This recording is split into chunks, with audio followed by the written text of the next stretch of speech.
There's a couple chicken education things I would like to tell you about if you're new to chickening or thinking about chickening.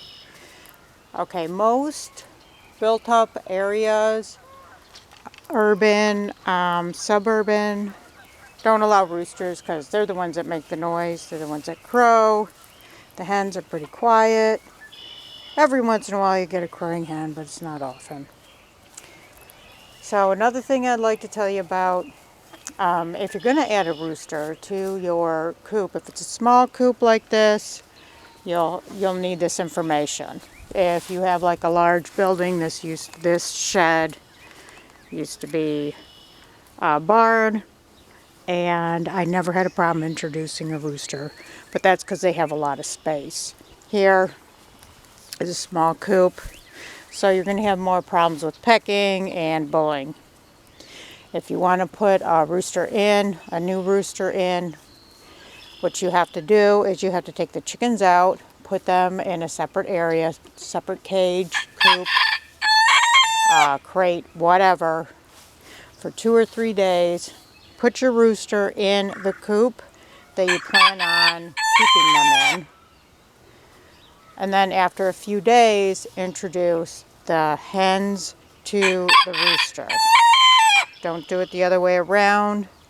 A hen will rarely ever, or hens will rarely ever allow a rooster into their coop. Roosters will almost always allow a hen or hens into their coop. So that's how you have to do it. In a place this small, this cooped up, pun intended, I've never been able to successfully integrate a new hen. But I haven't really tried. So I haven't had to try. I think if it doesn't work out, I don't care, because I only want a few chickens anyways. Another thing, if your hen, when your eggs start disappearing, that means your hen or hens are going broody. They're going to hide their eggs so you can't take them. The last time my hen went broody, in this shed, being that it's not used much, things aren't moved around much. So they'll find a private place in here and lay their eggs when they're ready to brood. Last time it was right here. The ladder was not there. It was right there in that corner there. But animals, predators can get them. So what I did the first day I noticed her being broody, I knew she was broody because, well, first thing, you had the clutch. But the day she went broody, the day she actually wanted to sit on her eggs, she didn't come into the coop. And so I knew she was laying on her eggs. I knew where her clutch was already set up, so I went to her clutch. And I took her eggs from the clutch, put them in this cage, and just set the cage right there. Of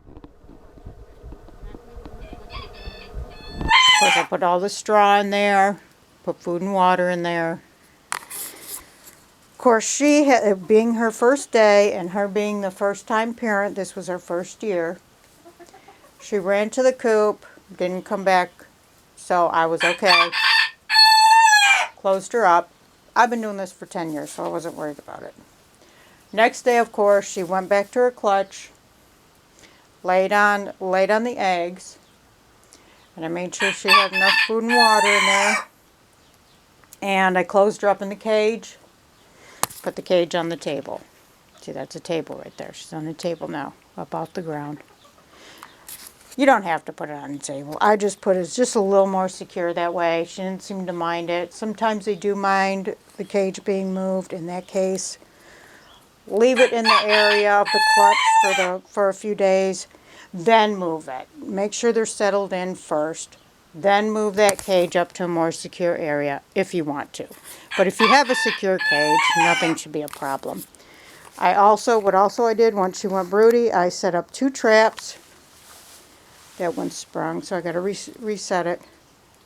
I have a raccoon possum trap and I have a rat trap. You can set up your traps trap anything that comes in. Move them out. I relocate them, I don't kill them. So anyways, that's a few tips for beginners. If you have any questions about chickening, leave them in the comments. I'll answer them. I'll make a video of it. Bye.